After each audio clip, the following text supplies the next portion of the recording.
हे जे काही दुष्टचक्र आहे ना, ते संपवण्यासाठी ज्या पद्धतीनं योगी बाबा आपलं प्रशासन राबवत आहेत, त्यांच्याकडे दुसरा तिसरा कुठलाच न्याय होत नाही. हाच न्याय असतो. न कोर्ट, न कचेरी, न सुनवाई, सीधा एन्काउंटर.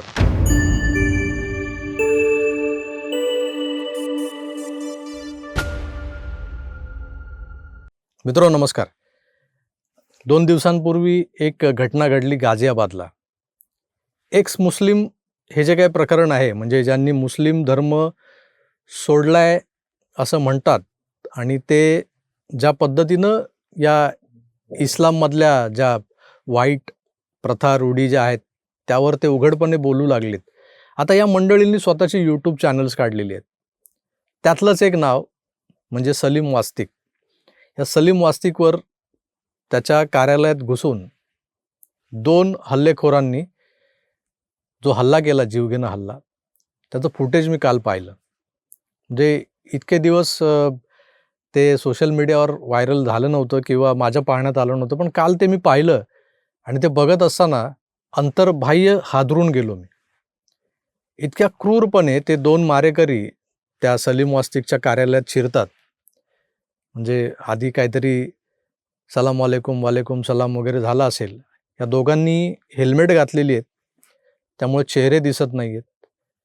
ते येतात, एकजण त्याच्या खिशातून चाकू काढतो आणि तो चाकू बघितल्यानंतर सलीम वास्तिक एक प्रकारे सावध होतो आणि या सगळ्या गोष्टींना प्रतिकार करू लागतो. पण ते दोघेही त्याला अगदी गच्च पकडून गळा चिरण्यासाठी, म्हणजे एखाद्या भेडबकरीचा गळा कसा चिरला जातो जेव्हा तिला बळी द्यायचं असतं, किंवा हे आपले खाटीक जेव्हा मटन शॉपमध्ये कापतात हे भेडबकरे, तेव्हा कसा गळा चिरला जातो, त्या पद्धतीनं दोघेही त्याचा गळा चिरण्याच्या मागे लागले होते.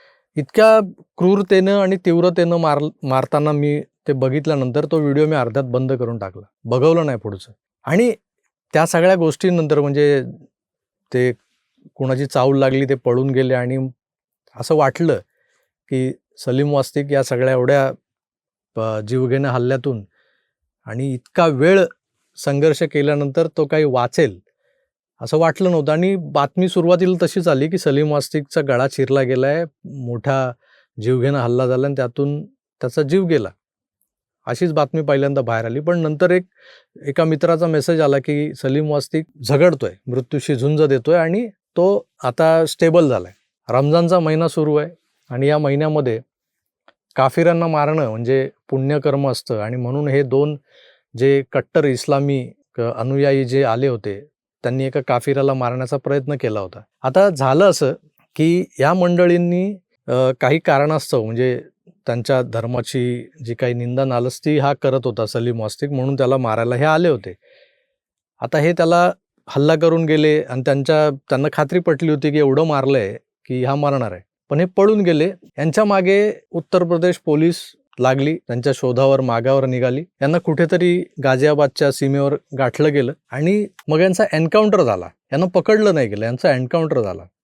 का झाला तर तिथं हे जे काही प्रशासन जे आहे ज्यांच्या हातात, त्या माणसाचं नाव आहे योगी आदित्यनाथ. आता योगी बाबा का जो खेल होता है वो ऐसे ही होता है. त्यांनी जे काही सांगितलंय की एन्काउंटर झालं, का केलं एन्काउंटर, तर यांना पळता पळता थांबा म्हणून सांगितलं गेलं, अडवलं गेलं. तर यांनी त्यांच्याकडचे कट्टे काढले आणि त्या कट्ट्यांनी पोलिसांवर फैरी झाडल्या आणि मग नाईलाज म्हणून मग पोलिसांनी त्यांच्याकडच्या ज्या बंदुका होत्या त्यातून गोळ्या झाडल्या आणि एन्काउंटर झालं.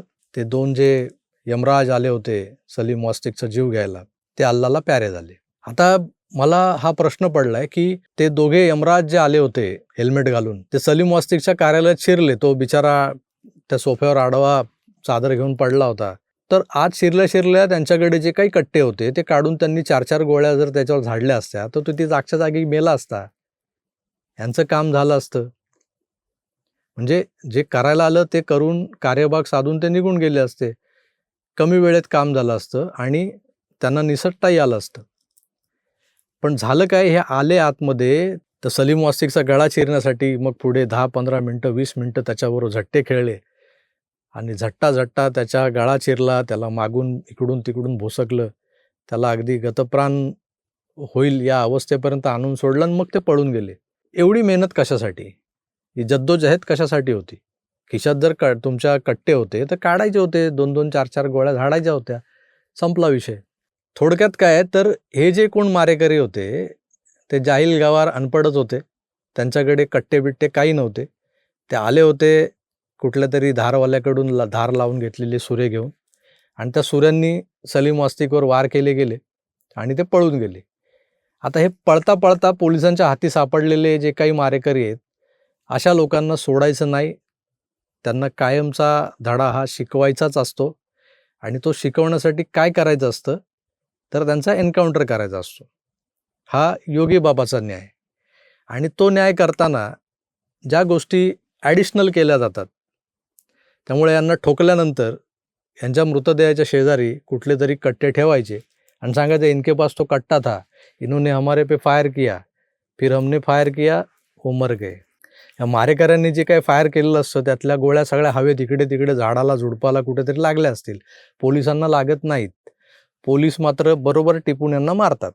पण या अशा दुष्प्रवृत्तींना जर समाजातून नष्ट करायचं असेल तर त्यांना जिवंत पकडून त्यांच्यावर खटले चालवून त्यांना कस्टडीमध्ये बिर्याण्या खायला घालून त्यांचे चोचले पुरवून आणि मग पुढे मागे 2-4 वर्षांनंतर काहीतरी मानवतेच्या दृष्टिकोनातून निकाल लावून त्यांना 6 महिन्यांची 8 वर्षांची 10 दिवसांची शिक्षा जी काय होते त्यातून ते नंतर सही सलामत बाहेर पडतात.